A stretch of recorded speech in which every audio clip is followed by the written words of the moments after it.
नमस्कार दोस्तों, क्या पूजा करते समय आप लोगों को आंखों में आंसू तथा आलस आता है? अगर आपको भी ऐसा ही कुछ होता है तो आप इस वीडियो को अंत तक जरूर देखें। आज हम आपको बताएंगे कि आखिर ऐसा क्यों और किनके साथ होता है। ऐसी कौन सी अलौकिक शक्ति है जिसकी कृपा आप पर हो रही है, जिसके कारण आपको पूजा करते समय आंखों में आंसू और नींद तथा उबासी आती है। दोस्तों, आप लोगों को ये तो ज्ञात होगा ही कि हमारे शरीर में दो तरह की ऊर्जा होती है, सकारात्मक ऊर्जा और नकारात्मक ऊर्जा। सकारात्मक ऊर्जा हमको हमेशा अच्छा करने तथा अच्छा सोचने का प्रभाव डालती है, तो वही नकारात्मक ऊर्जा हमको हमेशा बुरा करने के लिए कहती है, वो ठीक उसके उल्टा प्रभाव डालती है। 5 तत्वों से बना हमारा ये शरीर सकारात्मक और नकारात्मक शक्तियों के नियंत्रण में होता है।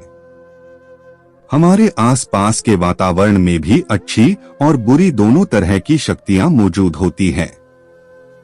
कई बार हमारे भीतर नकारात्मक शक्तियां हावी हो जाती है, जिसका प्रभाव हमारे मन और मस्तिष्क पर भी पड़ता है और हमारे शरीर से नकारात्मक ऊर्जा निकलती है। इसलिए ये नकारात्मक या बुरी शक्तियां हमें ईश्वर के पास जाने से, ईश्वर का स्मरण तथा उनकी पूजा करने से रोकती है या इस कार्य में बाधा उत्पन्न करती है। हम किसी तरह पूजा पाठ में शामिल हो भी जाते हैं तो ये बुरी शक्तियां हमारे मन को विचलित करती है, हमारे मन में भ्रम उत्पन्न करती है, गंदे विचार मन में लाती है, जिस कारण से हमारा ध्यान टूट जाता है, हम अशांत हो जाते हैं, हम ईश्वर से जुड़ नहीं पाते। लेकिन जब सकारात्मक ऊर्जा हमारे शरीर के अंदर प्रवेश करती है तो आप ईश्वर से जुड़ जाते हैं।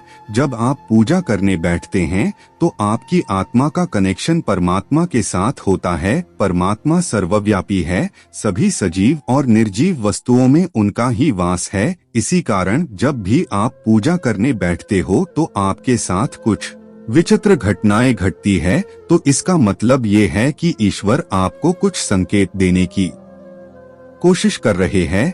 कई लोग इसको केवल संयोग समझकर नजरअंदाज कर देते हैं, लेकिन ऐसा नहीं करना चाहिए। आपको उन संकेतों को समझने की कोशिश करनी चाहिए कि आखिर ऐसा क्यों होता है। जब भी हम किसी मंदिर में जाते हैं तो मन खुश हो जाता है, सारे टेंशन और निराशा खत्म हो जाती है और आप एकदम शांत महसूस करते हैं। ऐसा इसलिए होता है क्योंकि मंदिर के वातावरण में सकारात्मक ऊर्जा होती है और उसके प्रभाव में आने वाले हैं। इंसान को सकारात्मक शक्ति का एहसास होता है। बहुत बार सुना तथा महसूस किया गया है कि हमको घर के मंदिर में पूजा करते तथा ध्यान करते समय आंखों में आंसू आ जाते हैं तथा हमारे रोंगटे खड़े हो जाते हैं। कभी कभी हमको ईश्वर की अनंत शक्ति का एहसास हो जाता है तो हमारे शरीर के रोंगटे खड़े हो जाते हैं और ईश्वर के प्रति हमारा विश्वास और भी मजबूत हो जाता है।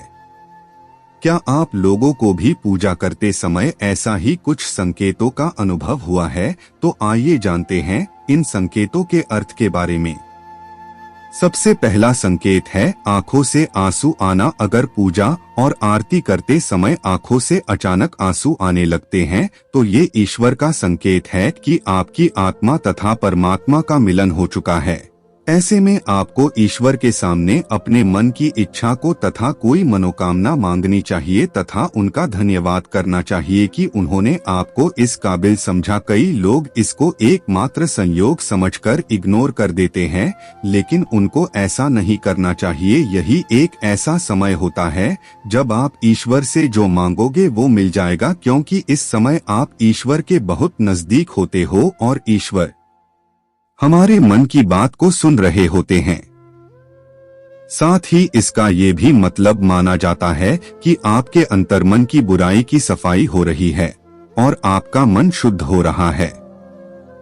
दूसरा संकेत जलाई हुई ज्योत का बढ़ जाना। दोस्तों, अग्नि पंचतत्वों में से एक है, इसमें भगवान शिव शंकर का वास है। अगर आप पूजा कर रहे हैं और आपके द्वारा जगाई हुई ज्योत या दीपक की अग्नि बढ़ जाए तो ये ईश्वर का संकेत है कि वो आपके पूजा तथा सच्ची भक्ति से प्रसन्न है। ऐसे में हमको ईश्वर से प्रार्थना करनी चाहिए और अपनी मनोकामना बतानी चाहिए। तीसरा संकेत है धूप बत्ती का धुआं। यदि आप पूजा करते हुए ये देखते हैं कि आपके द्वारा जलाई धूप या अगरबत्ती का धुआं आपके इष्ट देव या माता की प्रतिमा की ओर जा रहा है, तो इसका मतलब ये है कि आपकी पूजा को ईश्वर ने स्वीकार कर लिया है और वो आपसे प्रसन्न है। चौथा संकेत घर के दरवाजे या गेट पर गाय का आना। अगर भगवान कृष्ण और भोलेनाथ की पूजा करते हुए घर के दरवाजे पर गाय या नंदी आए तो ये बहुत ही शुभ होता है। आपको गाय को धूप दिखाकर उनको रोटी खिलाना चाहिए तथा नमस्कार करके अपनी मनोकामना उनके आगे रखे। आपकी मनोकामना जरूर पूरी होगी।